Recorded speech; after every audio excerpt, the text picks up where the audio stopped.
Okay, Assalamualaikum warahmatullahi wabarakatuh. So untuk video kali ini saya nak tunjukkan cara macam mana nak create permission untuk device. Okay, first kali kita kena pergi ke attendant, klik permission. Right, kat sini dia ada area permission dengan authorize. So by default kita kena create area dululah. Klik sini, klik area. By default saya biarkan je. So dalam area satu ni ada dua device ni. Okay, klik OK. Right, settle kita create area. Next, permission. So tujuan kita create permission ni ataupun nama senangnya permission to access. So untuk area satu yang kita create tadi, siapa je yang boleh access. Sebagai contoh saya bagi satu permission to access, hanya orang technical, contoh intern 4 orang ni je yang boleh access dua-dua device ni. So klik OK. So sesiapa yang masuk dalam department ni, dia akan terus boleh access dua-dua device. Okay, klik OK. Bila kita klik je OK, tengok kat sini dia terus hantar 4 orang ni untuk dua-dua device. Okay, bila dah dua-dua device dah ada, kita boleh check lah betul tak. Kita ambil person, betul tak dalam device tu diorang dah diberi access. Okay,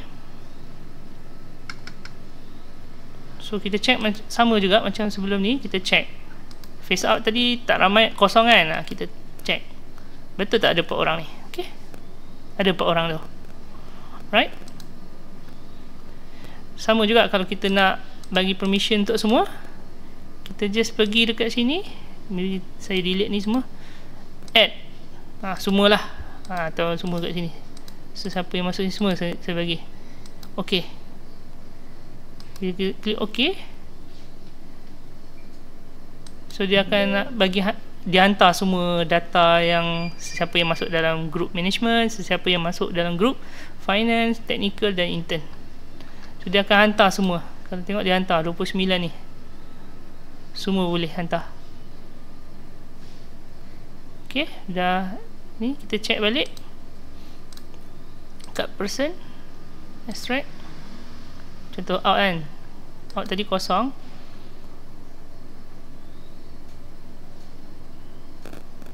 Bila kita check face out, okay, dah banyak juga sama.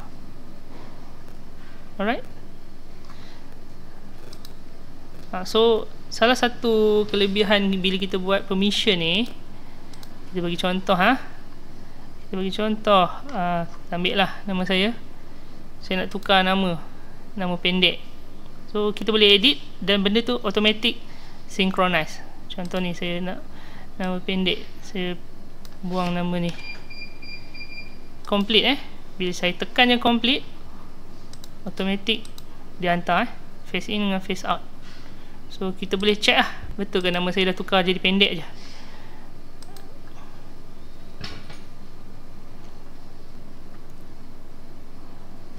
Okay, tunggu jap. So kita tengok person ID, nama saya dah jadi pendek, tak jadi panjang balik. Alright, itu saja untuk video kali ini. Sekian, terima kasih.